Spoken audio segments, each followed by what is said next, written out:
Kumusta? Today we are doing a breakdown video of the Introductions Part 1 cheat sheet, which can be seen here. The Introductions Part 1 cheat sheet contains a list of phrases that are used when introducing yourself and getting to know somebody for the first time. Today we'll be going into those individual phrases and breaking them down into their constituent parts to understand each of the pieces and how they work together. So we're going to start here from the beginning. We're going to be basing this video off of a Quizlet. This Quizlet or study set can be found online using the link that's found below in the description of this video. This Quizlet can be accessed by anyone. It's free to use by all, and it contains both the individual words as well as the phrases for the Introductions Part 1 cheat sheet. So let's just start from the beginning. Starting here, we have hello. Hello is the same in both Tagalog and English. So we're going to skip past that one because that one's straightforward for English speakers. Starting from the beginning, kumusta. Kumusta is an individual word, but it means how is it, or literally how. The word kumusta is the word for how. So like, for example, if I said, how is your family? Or how is the weather in the Philippines? Or how are you? It's going to be this word how, or kumusta, that's going to show up. For the phrase kumusta ka, it's along the exact same lines. We're just adding the word ka to kumusta. Kumusta is, of course, how, and ka is you. Ka means you, singular, talking to one person. Ka, you. Going into the responses to how are you and how's it going are good, okay, and not good. So good, or mabuti, is good. So these first few ones are very, very straightforward because they're just individual words. Okay lang means okay or so-so, or it literally means okay, just. Lang in Tagalog is the word for just or only, like I'm just fine, I'm okay, I'm doing just fine, that kind of an idea is what it translates to. We use it the same way we use it in English to mean like so-so, like I'm not necessarily good, I'm not necessarily bad, I'm just okay, I'm so-so, I'm okay lang. The other response is hindi mabuti, which means not good.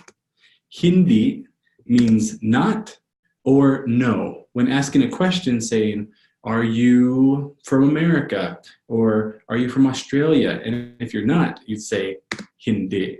So it means no and not. It means both of those together.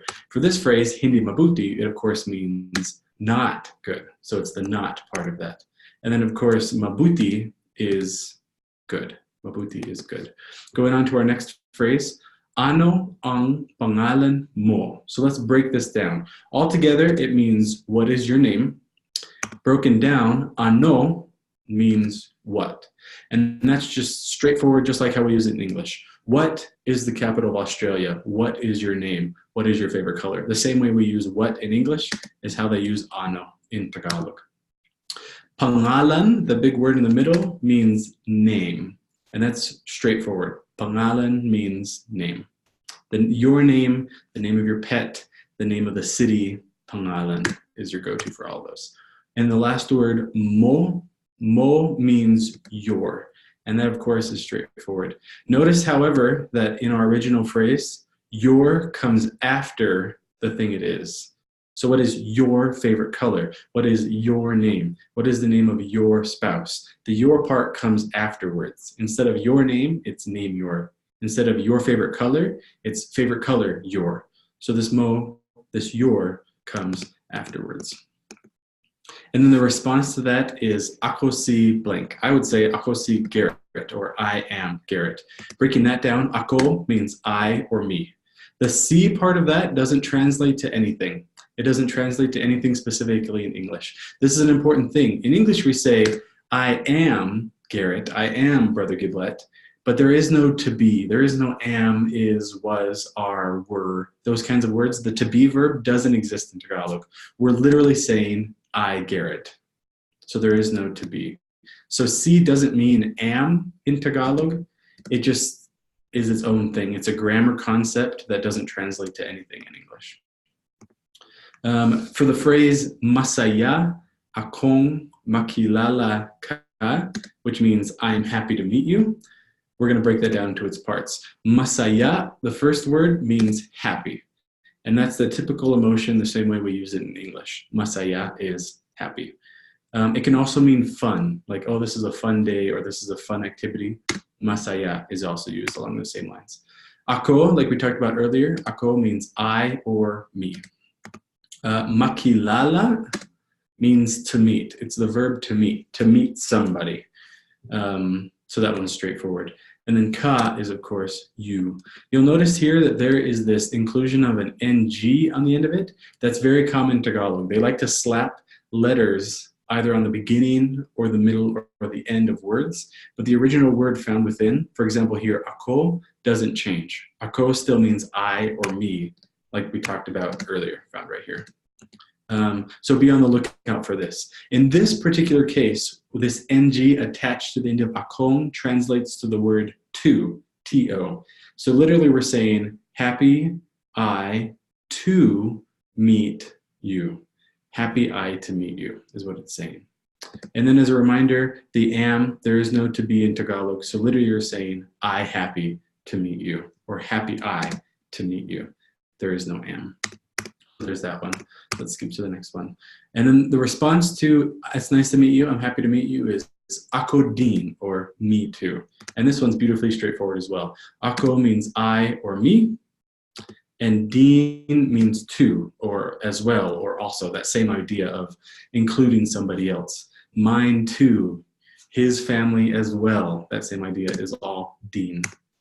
Asking where somebody's from, taga saan ka? Where are you from? Or literally, where are you originally from? And we're going to talk about that clarification in just a second. Taga is a prefix. It's not its own word. It attaches to other words. Taga means from, or literally originally from. So if I'm saying I'm coming from the store, you would not be using taga.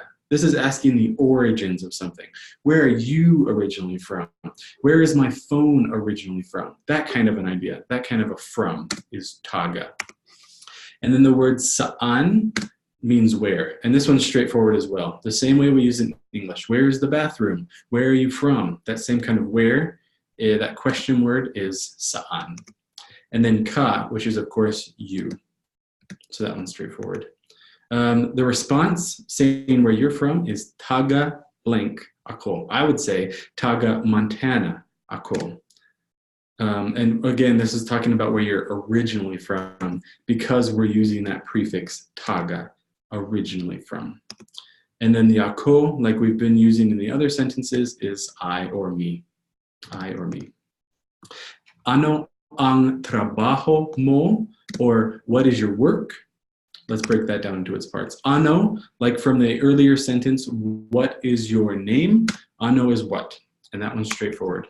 Trabajo is the word for work or job or profession, your line of work, what you do for a living, that kind of a thing, that's trabajo. And mo is your, like we talked about, what is your name, what is your favorite color?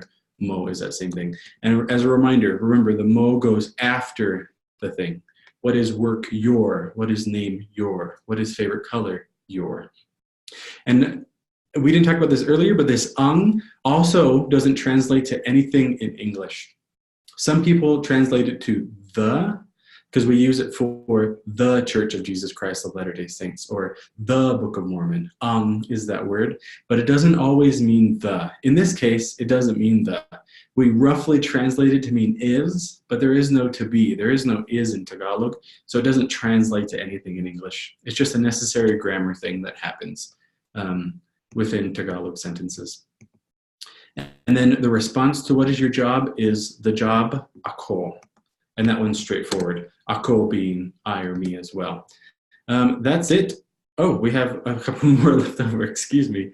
Salamat, which is thank you. And that one's straightforward. There is no you, it's just salamat.